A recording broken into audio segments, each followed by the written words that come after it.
Welcome back, everyone, to another episode of College Hockey Talk. On today's podcast, I'm joined by former Minnesota Gopher, Kelsey Cline. Welcome to the podcast, Kelsey, and how's everything going? Well, thank you for having me. Everything's going well. Let's see, the pandemic so far for me, I've been holding up. I've been spending a lot of time with my parents, which has actually been awesome. Obviously being at college for 4 years and then, being back with them for a longer period of time over the pandemic. It's been fun to be around them and with people working from home, being able to see family and stuff. So in a tough situation, a lot of good stuff has come out of it. That's good to hear. Is it crazy to know that it's almost been a year since this whole pandemic started? I know, seriously. I'm like, what happened?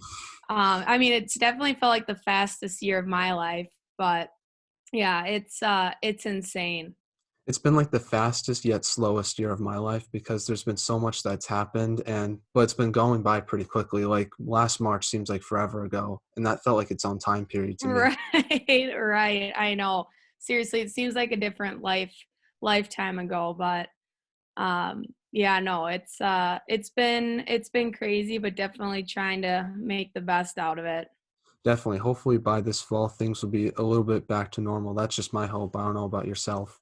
Yeah, for sure. And at least in Minnesota, we've been able to our rinks have been able to open up. So being able to get back into coaching and there's still some protocols at the rinks, but at least we're able to get in there and have something feel a little normal. Yeah, what else have you been up to since graduating with Minnesota, even though it's been 4 years from now? Yeah, so right out of graduation, I actually took the summer off just to, have some time off, regroup a little bit, recharge. And then in September of 2017, up until September of 2020, I actually worked in travel consulting. So it was a great experience, awesome stuff, learned a ton. And then actually, as of January of 2021, I started a new role with Procter and Gamble. So um, mostly just been working, but other than that, kind of that same time frame, 2017 to 2020, actually coached back at where I went to high school at Bloomington Jefferson. So I was able to coach them, awesome group of girls. And now this current season, I'm over at Blake. So going from public school to private school coaching wise, but both groups have been awesome so far. So have gotten back involved in coaching and that's been a real joy. That's good to hear, and congratulations on the new job role. And what's it like having a different perspective on the game coaching versus playing? It's definitely at first I was like, okay, to all my past coaches, like I definitely understand where you were coming from with that. I think seeing the game from the coach's lens, um, it's almost like I wish I would have taken a step back as a player and tried to get that perspective. Um, because now being on the coaching side, a, a lot more made sense as to what was being asked or communicated. But when you're a player, sometimes you're so laser focused on just that playing aspect that you don't really take the time to step back and kind of look at it as if you were the coach. And so being on the coaching side, I mean, it's been awesome to be able to not only coach like X's and O's, but to be, a female, role model, someone to be there for them in that aspect too. Yeah, definitely. And being from Bloomington, Minnesota, how did you start playing hockey and falling in love with the sport? Yeah, so I actually started figure skating.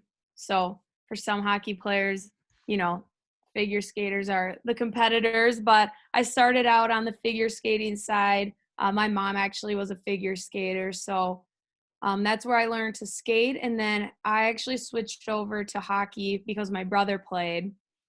So he's a couple years older than me, and basically I just wanted to do what he was doing. So switched over to hockey, and really from there just kind of was no looking back from the very start. The group that I started with was an awesome group. Um, they became, close friends of mine. And then, you know, I think when I was younger, I saw hockey as a social event, but, we also got to play a sport. So, right out of the gate, had a great group I was playing with. And I think that really influenced how quick, you fall in love with the sport, having great people to be around too. Definitely. Did you have like a favorite player growing up? And if so, what part of their game do you try to model to your game? I would say growing up, when I was littler, it definitely was my brother. I was always went to his games, always watched his teams. Um, but I would say players that I watched growing up that always stuck out to me, was like a Joe Sakic or a Jerome McGinley. And I think for me, what I loved about their games was they had the scoring abilities and whatnot, but they also were able to do more than just that, whether it was, smart plays or setting people up and, also throughout their careers becoming great leaders. Then you hear their interviews and whatnot, and they become, really likable, people. So I think for them is obviously, they led their teams, in big games, big moments, they came through. And I think, as a player growing up, you want those moments too. So to be able to see, players doing it at the NHL level, they're easy to look up to. Yeah, definitely. And I'm a big Jerome McGinley fan myself. He played for the Bruins for a year, and it was just a cool, just how hard he works and just how he has that goal scoring ability. It's unlike any other player, and I think it's definitely why he's in the Hall of Fame now. Yeah, for sure. And, that group, that all kind of played when I was growing up, it was such a great group with such good players. We grew up during a lucky time. Definitely, definitely. I think now is even luckier with McDavid, Matthews, and all those skilled players. I feel like some players who played back then wouldn't even make it to the league now with the amount of talent that's there. Right, I know.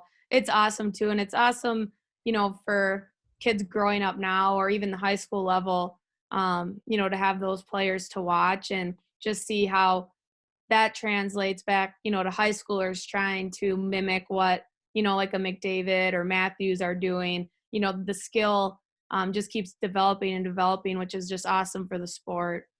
Yeah, definitely. And before you went to the Gophers, you played for your high school in Bloomington. Talk about your just high school hockey experience and what did you take away from it? Yeah, so yeah, like you mentioned, I grew up in Bloomington, Minnesota, played for Jefferson. And for me, I mean, that experience I still look back on and, it's one of the most impactful and influential times for sure in my life, just because, again, the way Minnesota is structured, I'm sure a lot of listeners know this, but, you play for your youth and then if you decide to stay and play for your high school, you've been playing with these players, since you were in kindergarten and now it's all the way through high school. And so to be able to have that opportunity, to play for your hometown high school with players and friends that you've been playing with for a majority of your life, having that time together and, trying to achieve, that championship, with the state tournament, it's a really unique experience. And, although my team never made it to the state tournament or, won the championship, just the bond you have with those players because you've played with them for so long and, you battle and compete with them for so many years, you just form a very, very close and unique bond. And, a lot of that group are still some of my close friends today from high school. Yeah, definitely. What's it like being a player in that Minnesota high school hockey scene? Because from an outsider's perspective, I'm from New England, and high school hockey is pretty, it's kind of like a niche thing here. Like, hockey's really popular, but like when you look at the clips from Minnesota high school hockey, it's just a different scene. It's so popular. and just how they sell out the XL Center for a high school hockey game is just unfathomable to me. So what's it like being a player in that high school hockey environment? Yeah, I mean, like you said, it's kind of hard to wrap your head around. Sometimes even for players too, because we grow up with it. So sometimes it just feels normal. But then you meet players from other states and, they're like, I can't even imagine playing for my high school because a lot play on club teams. And so being a player in it, I mean, it's kind of one of those things too, looking back. There's times where you wish you knew how special it was because it is so unique to Minnesota. But again, it's like being able to play with the same players from, when you first start skating all the way through. And for some people, high school is as far as they go. And, that's an awesome accomplishment. And so for a lot of players to play from the very start to your very last game with the same, group of players and friends that you've made, it really is such a cool and unique experience. And the amount of pride that you build over time playing for that same program, it really becomes ingrained in you. And, you want to, show the best for your school and for your city. And that, your school is behind you and your town is behind you. It really is a unique experience of what Minnesota high school hockey is. And, if people are lucky enough to make it to the XL, I mean, that's a whole different ball game there with, how they're able to fill that up and, almost make it feel like it is an NHL game. So it's definitely an experience for everyone that's filled with a lot of pride, a lot of competitiveness. And, again, at the end of the day, because everyone's so competitive, for their high school, it just creates year after year such a great environment. Yeah, and how did your time with Wilmington help prepare you for your time with the Gophers? Yeah, so I mean, my high school, we were probably at the time I was there, um, middle of the pack, maybe a little bit above middle of the pack. So for me, there was a handful of players on my team, that may have been on that higher skill range. So for me, it was like every single game, no matter who we played, you had to show up and give your best for your team, you know, because a lot of people depended on you. You set the tone, whether it was work ethic, the focus, the drive. And so every single game for me, it was like I didn't have a choice of, am I going to be, 50% today? If I'm having a bad day, am I going to let that get into my game? It was like, no matter what it was, I had to bring my best every game. And so I think then translating that into with the Gophers and my college experience, it was like, now on top of it, you have college coursework and, just other things going on, whether it's workouts or conditioning. Um, no matter what excuse maybe you feel you can have, um, every single day, whether it's practice or a game, you have to show up, your 1000% focus and effort. And so I think high school helped me prepare for that, and definitely helped once I got to college. Yeah, definitely talk about your recruiting process and what made you want to go to the Gophers and what was that like for you? Because I know the recruiting process now is a lot different than when you were going through it in high school. Yeah. So I remember it's kind of the same where when I went through it, we had a date that coaches could contact you. And I remember on that date, it was like, your email inbox, you get a bunch of emails and you're kind of like, oh my gosh, this is crazy. Because, going into it, you kind of have mentors giving you an idea of what maybe to expect.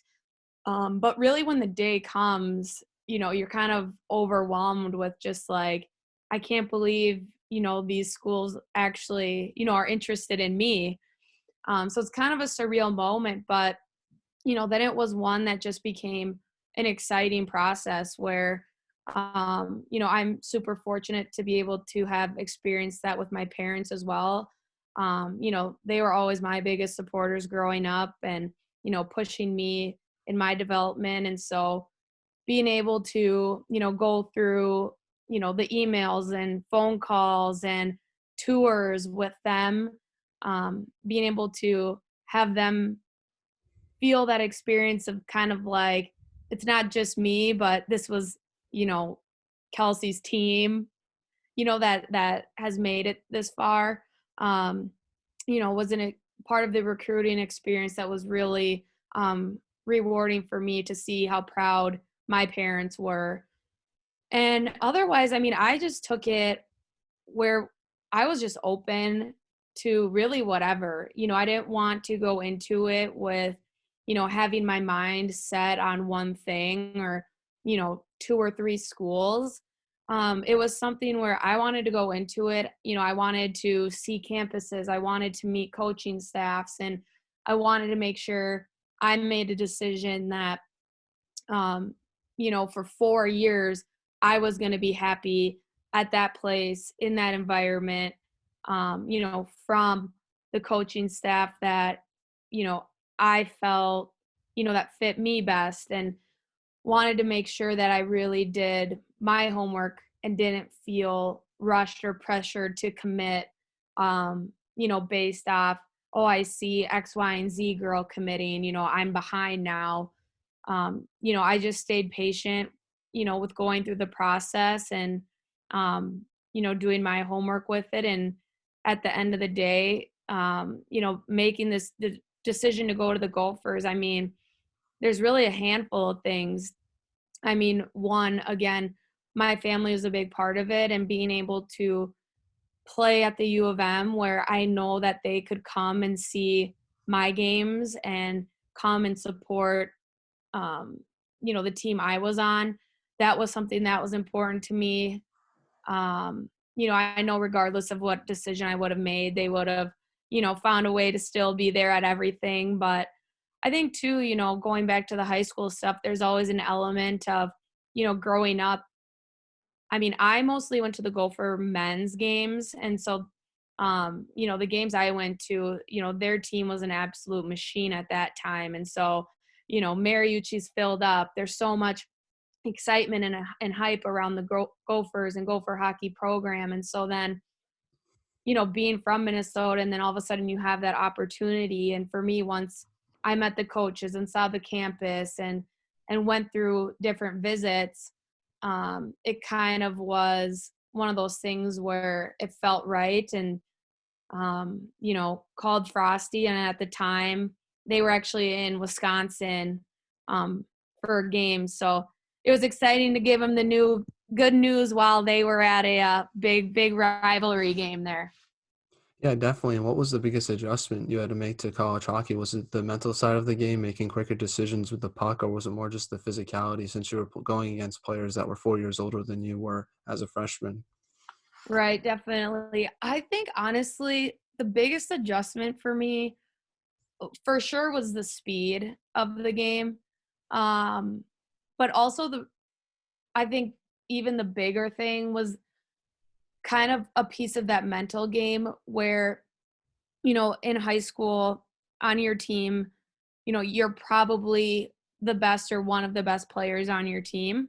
And now you're going into a team and league that everyone was the best player on their team, so the filter, gets shorter and shorter, and all of a sudden you're thrown in, and it takes a little bit to come to that realization of like, this is almost two totally different games. And, um, you know, the speed aspect is one, but just everyone around you is good and everyone around you can make plays. And that margin of error is so small because, again, everyone's good. So everyone can capitalize. So just adjusting to that, definitely was probably, one of the tougher things. Yeah, definitely. And in your first year with the Gophers, you started off the year playing against the Japanese hockey team. What was it like playing them and help growing the sport of hockey? Yeah, that was an awesome experience.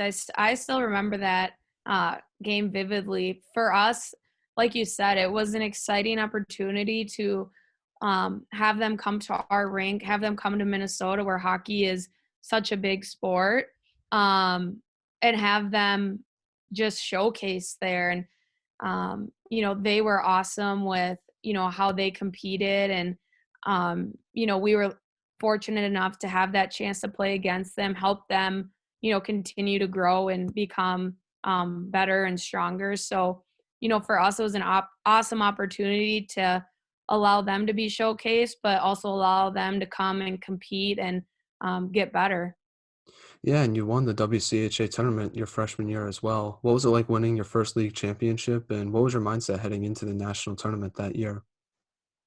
Yeah, that year, I mean, our group that year, our seniors were awesome, and they had accomplished so much. I mean, they were coming off that undefeated season, and so, for us at freshmen coming into that, we kind of had that pressure on us of, all right, we don't want to be the class that comes in and ruins that undefeated streak. And so our group really, we had such strong leadership, and they knew how to win and knew how to win championships. And so it's kind of unique in that first championship with that conference tournament we won.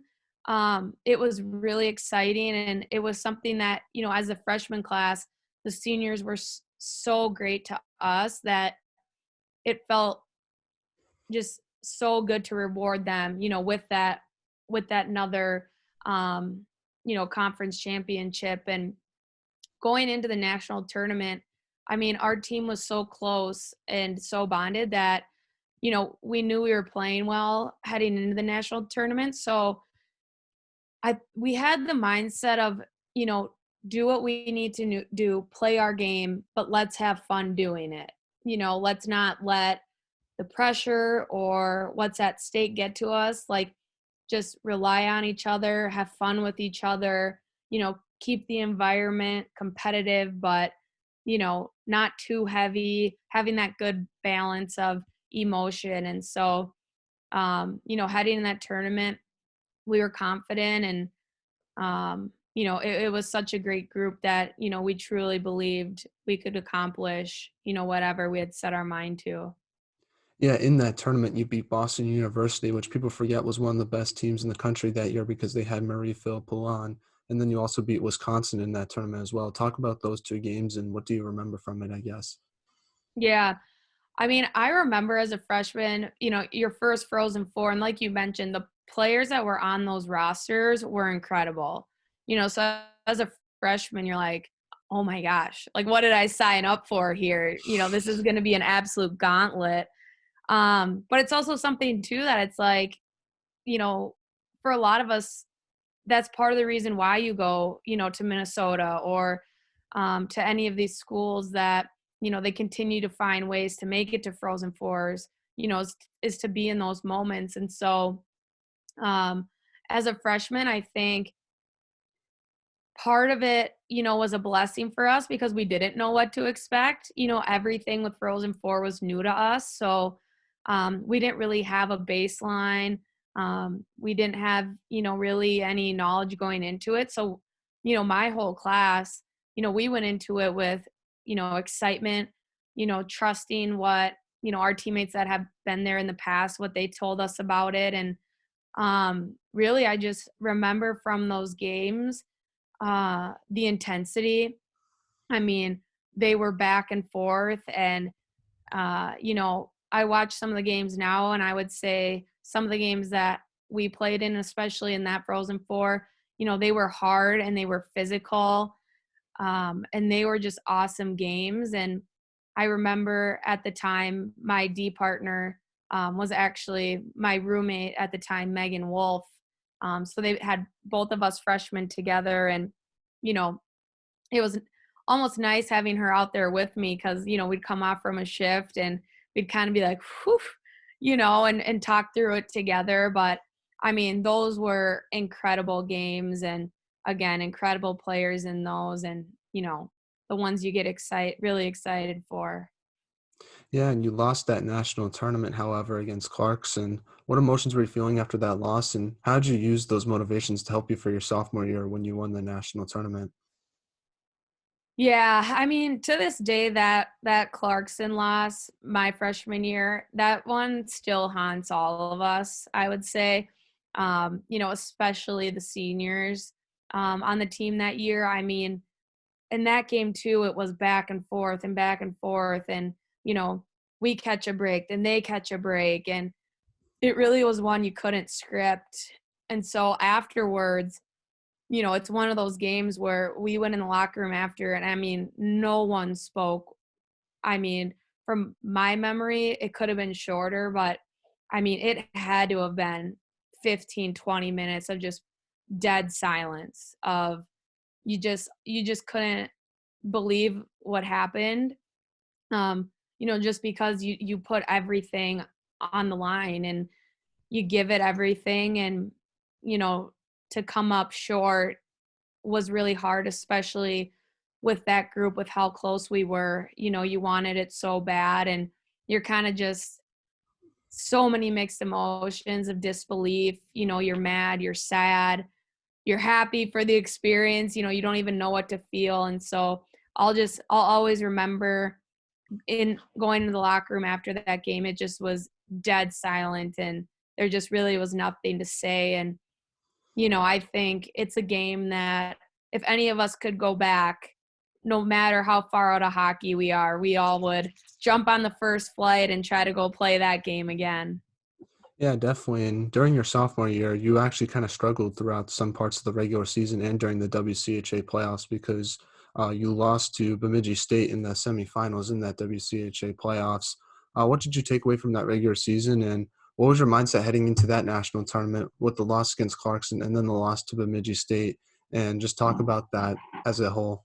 Right. Yeah. And that's really, as you mentioned, in that tournament struggled in some games. And so that loss to Clarkson, again, when we were struggling, it was kind of like, we don't want to relive the past years because each year is its own, but don't forget how it felt when we lost. And so, we just had a rough patch, and we had lost, that group of seniors from the prior year. But our junior class that became, sorry, my dog's out here.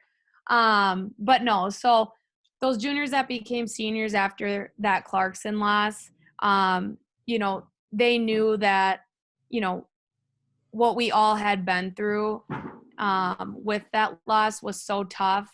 And, we kind of needed that reminder, for motivation as to like, we absolutely are not going to go through that again and not let, everything we work for, just kind of slip. So, um, you know, I think too, some of those rough patches, whether it was with the Bemidji or Duluth game or just, anywhere along the season, we always viewed them as we were happy that they happened, because if they didn't and we just rode the season on a high the whole way, we wouldn't have battled that adversity of how are we going to climb out of this and how are we going to get through it together. And so I definitely think that those moments where it was tougher, we always found a way to have them work for us and make us better.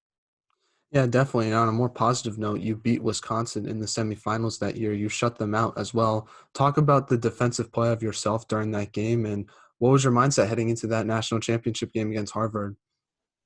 Yeah, I mean, for me, I think the biggest thing in those games was just to keep it simple. Again, those rosters, they had such great players on them that, if you tried to do too much, and play a riskier game, the reward on their side of your risk, of our risk, could be big. So, for me, heading into those games, I just wanted to keep it simple, you know, not do too much, but obviously not do too little, but make simple plays, trust my teammates. And, um, I think too, going back, remembering that Clarkson loss, we wanted to come back strong, have a good showing, and do it for, that team last year, and come back strong for them too. And so,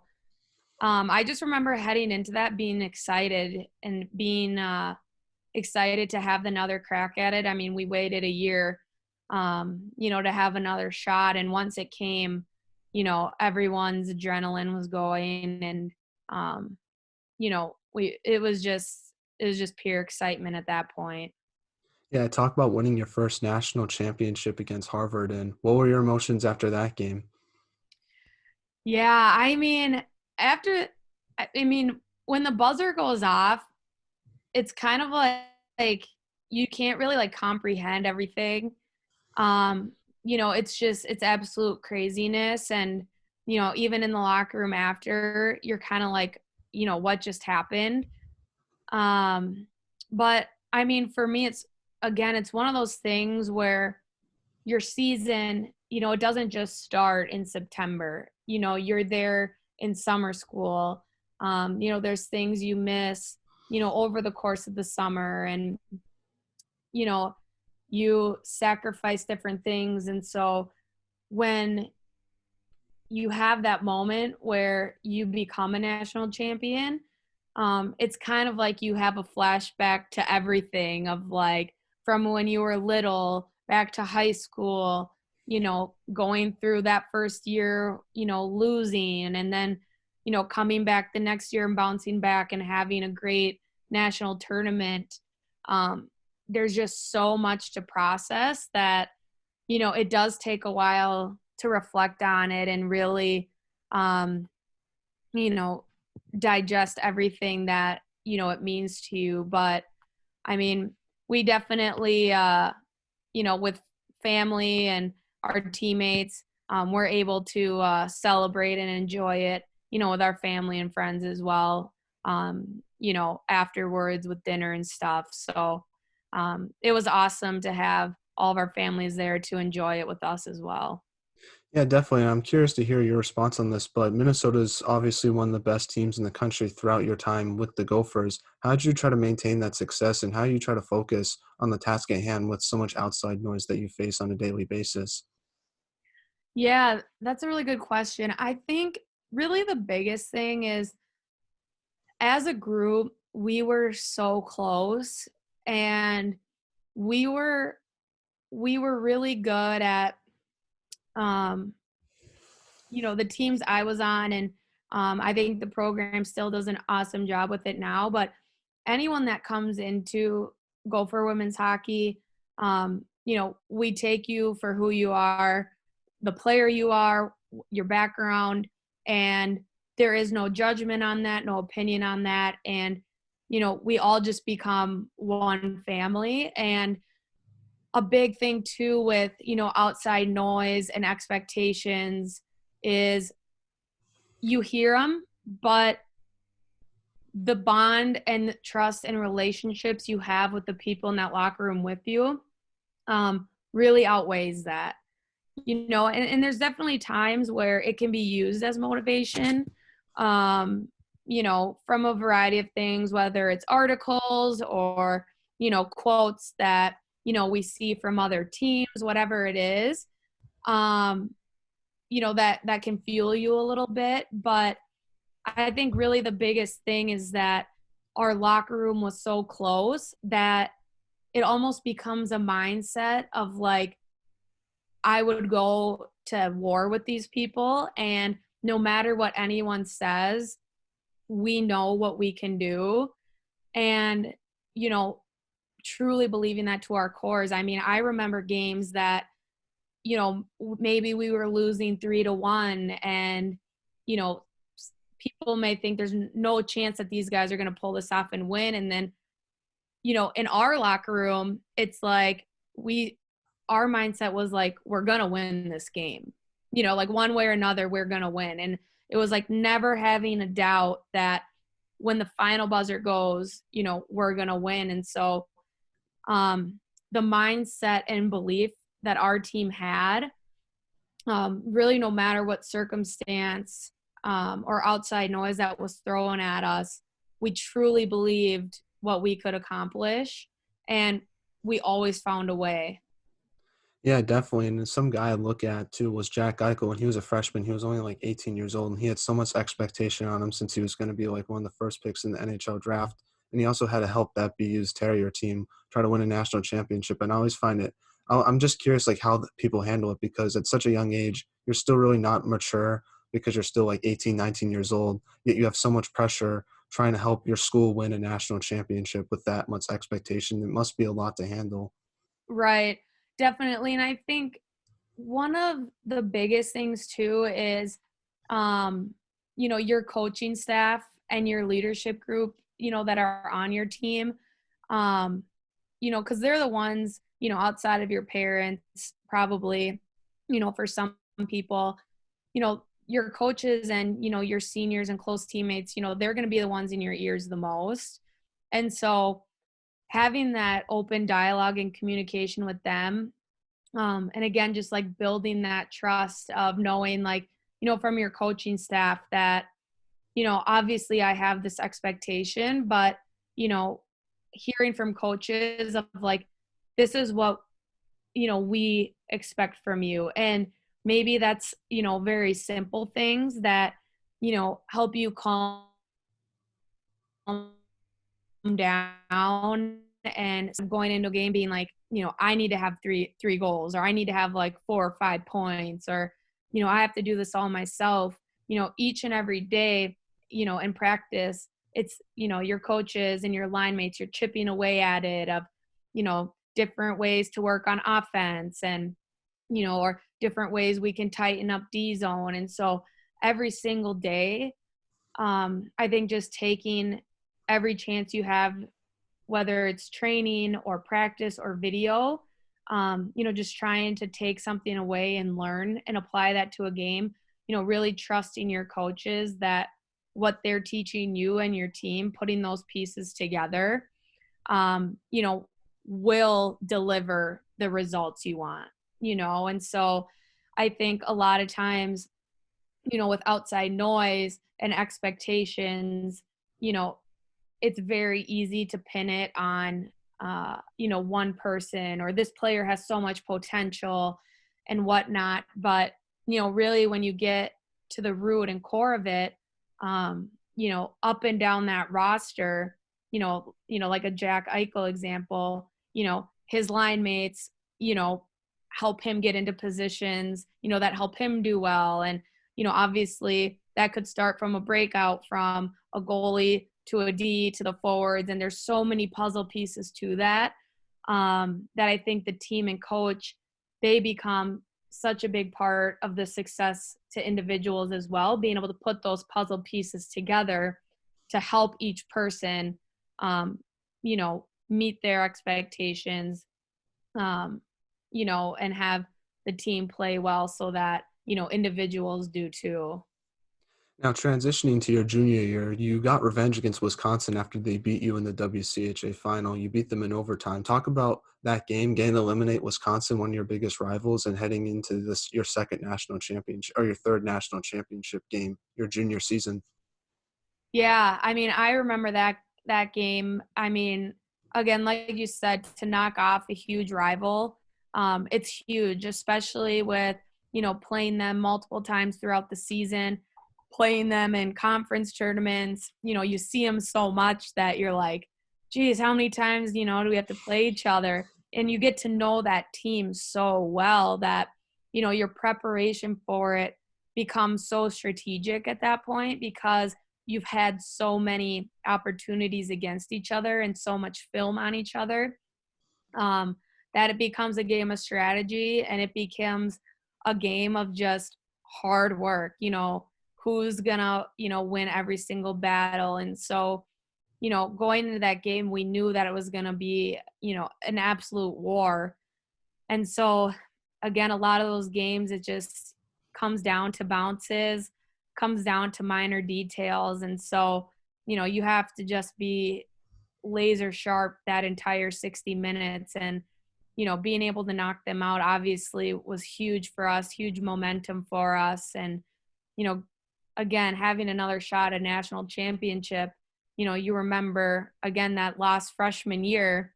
Um, it's not even that we remembered, the winning the prior year, but you remember that loss, and how much, that ate away at you and how, you didn't want that again.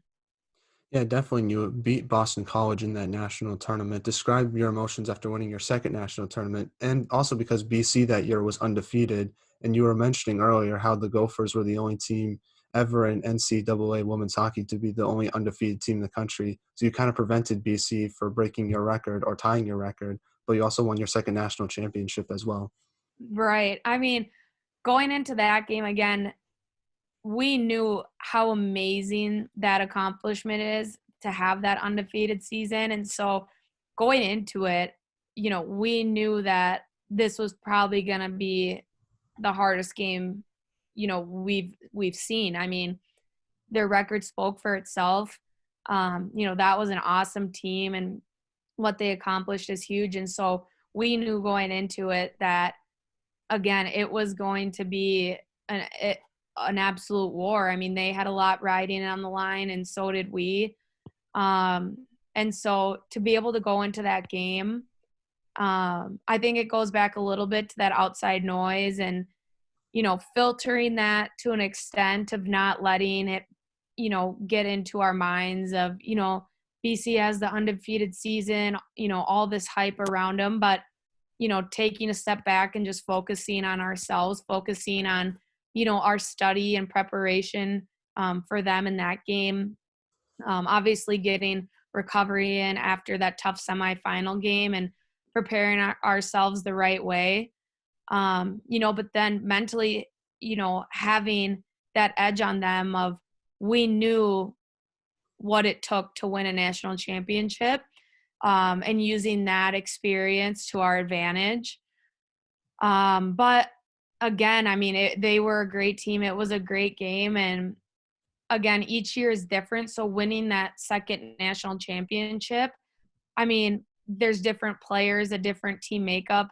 The entire season you go through different trials and ups and downs. And so even though, we had won the previous year, that second year, it feels like something totally different because what it took to get there, was a completely different path and story. So, that national championship again has its own feelings and memories wrapped to it, just because the journey obviously both years was different. Yeah, and heading into your senior year, what type of leadership did you want to bring to your team? When were you more of a vocal or lead by example play of type of player? Um, I was, I would say I was probably more of a vocal leader.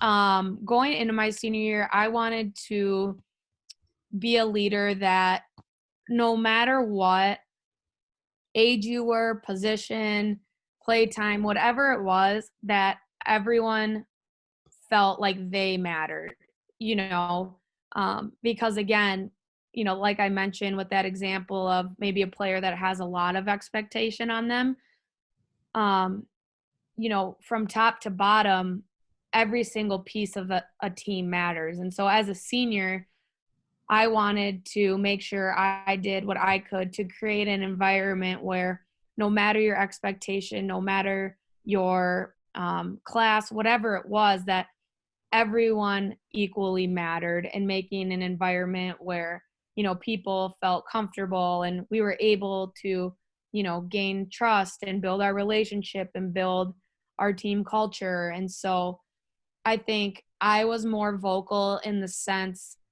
maybe not exactly like X's and O's hockey wise, but vocal in the sense of, making sure I had conversations with teammates, making sure people felt comfortable and included, and, comfortable that they had a voice on our team as well. So I was vocal, but I guess vocal in kind of a different way than just getting after people on the ice or in the locker room. Definitely, and you played your final college hockey game against Clarkson. What emotions were you feeling after playing your final collegiate game, and what did you take away from your just college hockey experience? Yeah, I remember going into that Clarkson game, and at that time we were seniors. So the seniors that were part of that team my freshman year when we lost to Clarkson, they actually had put together a video for us, and kind of, shared their thoughts going into the game and, reminded us, of that lost freshman year against Clarkson in the national championship. And, so going into the game, I mean, we had a lot of emotions going, hearing from those seniors from when we were freshmen and now we're seniors. And it kind of came full circle of the last game being against Clarkson. I remember it again being a back and forth game. Um, I remember there were parts of the game that we just weren't playing how we wanted. But it was still a close game. When the game was over, I think it was a mixture of emotions. I mean, obviously for us seniors, it was a lot of tears. But it's tears, but you're also, sad about the loss, sad that you won't be able to go on and play with that group, or, play for the Gophers, for another game. But you're looking around the room and you're happy because, your senior class, you've gone through so much together and you become so close. And, so you're happy, for the relationships, and lifelong relationships you've built with people. And again, it's kind of like one of those moments where life becomes full circle again. And, you just think about your entire experience. And, you know, I think it'll always kind of suck that our very last game, as Gophers, we lost. But it's one of those things too where we talk about that it's not the whole picture. And, we were able to accomplish so much. And, a lot of Gophers you'll probably talk to will kind of tell you it's not about the wins and losses, but the people, which, it's a very true statement that, there's times where I don't remember what the outcomes of games were, or whatever it is. But I mean, we can think of like so many memories, right off the top of our heads. So, that final game, it was a lot. And, you kind of don't know how to feel, but I definitely know it probably would have felt better going out with a win. Definitely, definitely. I don't know. It's hard dealing with loss. Like my final hockey game ever, I lost in the championship game, and they made you like stand out and get your like silver medals. So it's even more Yeah. brutal. I know they do that for college as well. So no, I definitely understand it to a little bit of a T because it was only junior hockey, but it is what it is. Yeah. I mean, it's the thing is no matter what level, whether it's high school, your final game is your final game. Um, and it's kind of a lot to take in. And I think definitely too, having that be like, you're getting the silver medal, you're kind of like, I wish I could just throw this in the trash, but it's still a big accomplishment. Um, you know, Hockey again and it's sports in general, it's such a big part, of a lot of people's lives. And so, a lot of us try to not to just have one game, you know, define that entire experience. Um, I still have my second place trophies, you know, just on a lower shelf than the first place ones, but Definitely. they still have a lot of meaning. And yeah, that final game, no matter what level, it's a lot to take in. For sure. And we're now in the non-hockey segment of the podcast before we get to the final three questions. My first one is I was just curious, did you watch the Super Bowl on Sunday? And what are your thoughts on Tom Brady getting his seventh Super Bowl win? I did watch, and I actually watched with some other ladies that have been on your podcast, Oh, Taylor really? Williamson. When I was actually over at her house, so Awesome. I can put a plug in to go listen to her episode. She's awesome.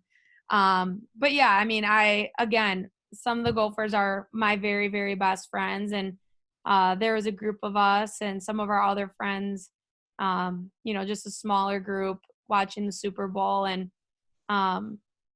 we thought it was going to be a really high scoring, like a Yeah, I 50 did too. to 55, like shootout. So we were kind of surprised by that. But no, I mean, we kind of talked about the Tom Brady accomplishments, and, it's just insane. Yeah, And, definitely. I think Patrick Mahomes has a very bright future ahead of him. But man, I mean, Tom Brady, it's like he's he's playing chess and everyone else is playing checkers. Yeah, You as know, a he Patriots fan, it's tough to see because it should have been us there, not the Buccaneers. The way it ended was definitely tough. But I believe in Bill Belichick, and I think people are kind of putting a little bit too much crap on him. I think he's a good coach, and I think he can find the next guy. That's just my positive mentality on the whole thing. Oh, he will for sure. Bill Belichick and Tom Brady, both of those guys are playing chess, and everyone Yeah. else is a little behind. I mean, yeah, Bill Belichick, he will figure it out. He's a mastermind. And I mean, again, when it comes to sports, it's just always about finding some sort of edge or some sort of strategy or seeing something in a different way. And those two, they've got it figured out. So as a Patriots fan, I would say don't worry. Oh, we're But fine. We had 20 years of success. I'm not gonna yeah, sit here and whine, but it's just something I thought about. yeah, yeah. No, us Vikings fans, we're in a rough spot. Yeah, So definitely. I don't know. Kirk yeah, Cousins, I don't know what he's like, but it can get better. You got the yeah, new stadium. That's all. You can be positive about that, I guess. yeah, that is true. Our stadium, I will say, I think we're probably one of the loudest.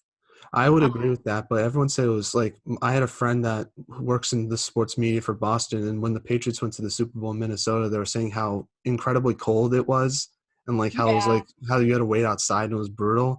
So they said like next yeah, time just keep it like to warmer areas for the Super Bowl. yeah, that's true. I mean, if the Super Bowl's in the summer, Minnesota would be great. Yeah, with the But lake. yeah, but bringing people in February probably isn't the best time to have tourists come. No one Definitely. ever wants to come back then. Oh yeah, definitely, definitely. I would love to go to Minnesota and like see. I'm gonna hopefully you can do that next year when the college hockey season starts because I think things should be back to normal. So just a little tease for all our fans out there. Now, what was your thoughts on the weekend's halftime performance? I know it was very controversial. I thought it was great, but I don't know about yourself. Yeah, no, I mean, I loved it. I've He's a good artist, actually good singer. Choreography was good. I liked it all. I don't know why people were hating on it. I think the audio was bad, but other than that, was everything was fine. yeah, no, I mean, I've gone to one of his concerts and it was so awesome. And um yeah, all of us, we were like singing along. We thought it was great.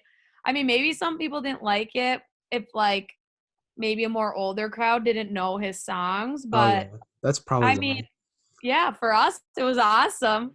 I loved it, and then I checked Twitter, and everyone's like, "Oh, that was a terrible halftime show." I was like, "What?" Like, I thought it was great, but no, that "Save Your Tears" song is great. That whole After Hours album's awesome, and I think he's going like a worldwide tour in the next like 2 years. So hopefully he comes to Boston, and I can see him perform. Yeah, for sure. I highly recommend it. Definitely, definitely. Now, speaking of your teammates, who was the funniest teammate you got to play with? Funniest. Ooh, I would say Amanda I'll Kessel say seems like a prankster following her on Instagram. So was it her? who? Amanda Kessel. Cass, yeah, she does like to prank. I would maybe I would go with Brooke Garzone. She was our teammate from Oklahoma who she went to Shattuck, and you should definitely have her on because how she started hockey, being from Oklahoma, it's a really good story. I won't spoil it, but I'll Brooke reach out to her Garzone, then. yep, she's got a very, very good story. Now, who had the best style you ever played with? I think it was definitely yourself, but I'm a bit biased. Ooh. I say that for everyone though. So Do you? Oh, I thought I was getting a good compliment no, like here. Sophie Skarzinski had great style. Taylor Williamson has good style. Kelsey Cline has good style. You all have great style in my mind, but I'm just biased because you guys are on Yeah. the podcast. Ooh. Are we talking like clothing style or hockey style? Let's do both. Okay. Let's see. Style, fashion wise, I'll give it to my roommate of 4 years, Megan Wolf. All right. She had some good styles. I definitely was in her closet a lot. Um, let's see, hockey style. Who had the best? I'll give it to Sophie. I'll give it to Sophie Scars. You know, she could do both the bubble game and a cage game. She could pull off everything. Definitely, definitely. Now back to some hockey questions. My first one is I'm curious to get your perspective on this as well. What should be done to help grow women's hockey? Because looking at it from an outside perspective, there's the PWHPA, there's the NWHL, and there was obviously some controversy with the NWHL a few weeks ago. What do you think should be done to help grow women's hockey, in your opinion? Yeah. I think it's kind of a two-part question, I guess, answer to the question. Like you mentioned, there's two different leagues right now, and then there's a group of players maybe that just aren't playing in either of those. So it's tough to get a lot of traction when even within women's hockey, there's confusion, so then you're kind of asking people to follow the sport, but from an outsider perspective, you're like, well, what am I supposed to follow? I got, these different options. And so I think from a professional level, to help grow the game, getting everyone in one platform, whatever that may be or look like. But, having one main professional league that, um, you can go with and fans can follow. But um, I'm a big believer in growing the game at the youth levels as well. And so, I mean, that can obviously be a variety of things too, but um, I've always believed that whatever age level you're at, um, you at least help that one age level younger than you. And if you help more, that's awesome. But, you know, in Minnesota, we have, U8s, U10s, U12s, U15s in high school. So girls that I get involved with, I always encourage them, if you're a U12, you know, go and help those U10 girls and get to know them and, be interactive with their teams and teach them. And so I think, again, from that professional level, it's like help the college girls. And if you can help those ages below you, that's great, but if everyone does their part in helping that one generation, behind you, it just helps girls, again, stick with the sport because, they love their team. They love, looking up to people, and they want to make it to that next group, and then that next group, and then that next group. And then, they're, I think the third part too is just continuing to find ways to make hockey affordable to anyone that wants to try it. Definitely. Um, it's no secret that hockey equipment isn't the cheapest on the market, but there's a ton of great groups, organizations that are finding ways for people to try hockey for free, get used equipment. So there's becoming so many more ways to get access, which I think helps a ton, but it takes a lot of work, going in, whether it's like going into elementary schools, going into different sports, trying to recruit some kids to come try hockey, try skating. But yeah, I mean, I think the overall thing is there's so many things that can be done to grow it. Um, which for me is awesome, where it's not like we're at a point where, okay, we've grown as much as we possibly can, No, It's like the future is so bright and there's so many different avenues to grow the game that if people just keep fighting, keep communicating, and keep taking care of everyone at all levels, we'll continue to see that growth. Yeah, I couldn't agree with you more. And I think women's hockey is growing tremendously. Just looking at college hockey now, there's so many talented players like Amy Potomac. She's super talented. She plays with the Gophers, Taylor Heisey as well, and then Emma Malte from Ohio State. So you can definitely see the talent is just getting better over time. And I wouldn't be surprised in the next 10 years. Like there's just every team has like five players that can make the Olympic team. And I think another thing that I've realized from just trying to help grow the sport as well is the mindset needs to change from fans and from players as well. I think a lot of women's hockey players have different mindsets of how they want to grow the sport. And I think if we have, there's like kind of a unique mindset to it. And if the fans have a more positive mindset to it as well, I think it can definitely help grow the sport. Yeah, for sure.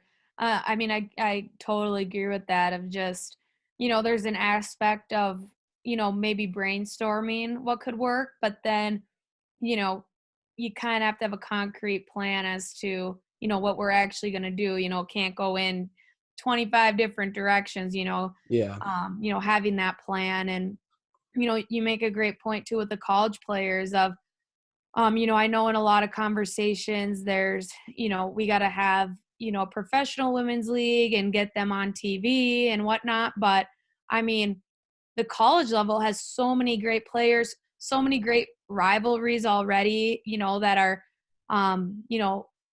20 years old now. And so, getting those college games on TV, would Yeah, be the a Gophers Badgers game I was watching last night. And it's like all those players could definitely make a chance to make the Olympic team. Like those are probably the top like 60 players in yeah, hockey just in that one yeah. game. Yeah, for sure. And so I think, even if, you the fight is, let's get some college games on TV at a national level and, people can start to, have that fan experience with the college teams. And then you see those college players and you want to see them keep playing. There's just so many good players at that level that, they definitely deserve to be seen on TV as well. Yeah, I just don't like when a player from like the women's hockey makes fun of another player for helping to try grow the sport. Like that's just I don't understand that in my opinion. Right. Definitely. And I think too, people have to remember like hockey hockey's kind it's not in its infancy, but women's hockey still kind of is, Yeah. Um, it's a sport that the numbers have been growing a lot just in recent years, Um, so a lot of the ideas are still like very new and fresh ideas. And so I totally agree that, you know, coming at someone and, maybe poking at their idea, that doesn't help either, and any idea, is an idea that we can use in some way, shape, or form. And, you want that brainstorming and you want people to have that conversation. But I definitely think there needs to be some sort of platform in one way or another that is having kind of that vision conversation. Um, just because, again, it kind of seems like it's coming from so many different directions that somehow, you kind of have to take the reins, um, and get a hold of it and try to pick a direction to go in. And, then you can take those ideas in. But, definitely having people, pick at each other for different ideas. It's like, hey, we're still new here. We're still Yeah. like, probably like a toddler. We have a Yeah. lot of growing up and growing to do, and, probably a lot of growing pains still to come. But, we just have to learn and grow together and, keep figuring it out and fighting the fight. Now, what should I do better as an interviewer to improve and make this podcast better? I mean, I thought you did great. I mean, depending on answers, adjusted maybe what you asked or follow-up questions and brought in different topics depending on what was said. So I thought that was awesome. Trying to think, I mean, I know a lot of your interviews have been with individuals, but I mean, if you ever want to get like creative and, maybe bringing in, you know, a girl or two from a couple different schools and having them on together, or, kind of just having a dialogue of whether it's their college experiences, or, you get a Gopher girl, a Wisconsin girl, a Harvard girl, and they can talk about games they played against each other on. um, or even if you want to have a panel and you kind of talk more about just, how you grow the game, or having some of those tougher conversations maybe that people don't have a platform to have. But I think like it, I thought you did great. And I think, oh, here's my dog now. I think just using the platform you have to keep having all sorts of conversations with people. Definitely. I've been very fortunate to have so many great women's and men's hockey players come on and talk about their experiences. And I would love to do like kind of like a panel or like a 2-for-1 interview.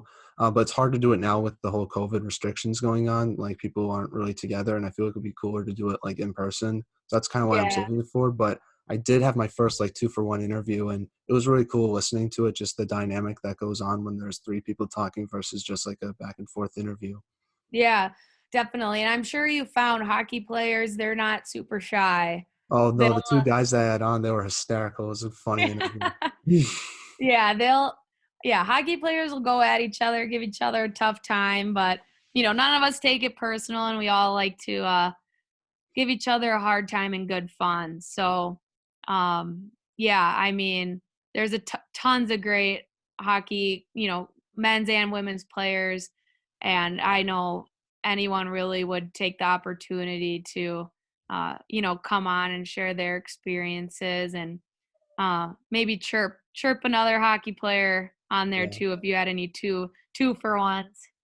Now, do you have any shout outs you'd like to give to any of your former teammates or friends or family members? I know we shouted out Taylor Williamson. I should have been invited to that Super Bowl thing, by the way. Yeah, I know.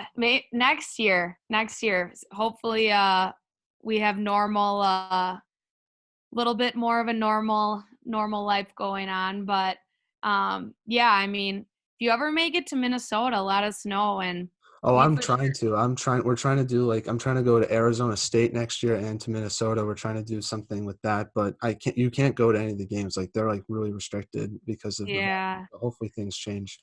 yeah, I know, and definitely when you're here, we can get a good group of Gopher girls together and Good give collab. you Yeah.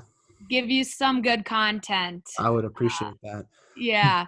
But shout outs, no, I mean, obviously all the Gopher girls, you know, especially during the years I was there. I mean, you go through a lot with them and they become family, and, the coaches too, and all the staff members from, equipment managers to trainers to social media to bus drivers. I mean, it's a village, and takes takes a lot to you know, get 20 girls going in one direction sometimes. So they always had great patience with us, and we always kept them on their toes. But yeah, all the support staff, coaches, players, I couldn't have had a better experience. And, I know I talked about my family a lot. They've always been, a big part of my journey. And, I don't see it just as, me as the hockey player, but it took everyone in my family to get me where I was. And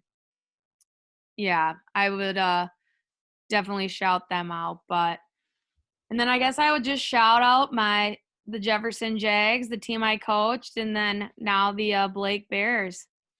Yeah, well, thank you so much, Kelsey, for coming on. I really appreciate taking time out of your schedule and talking with me. I wish you nothing but the best moving forward with Blake's.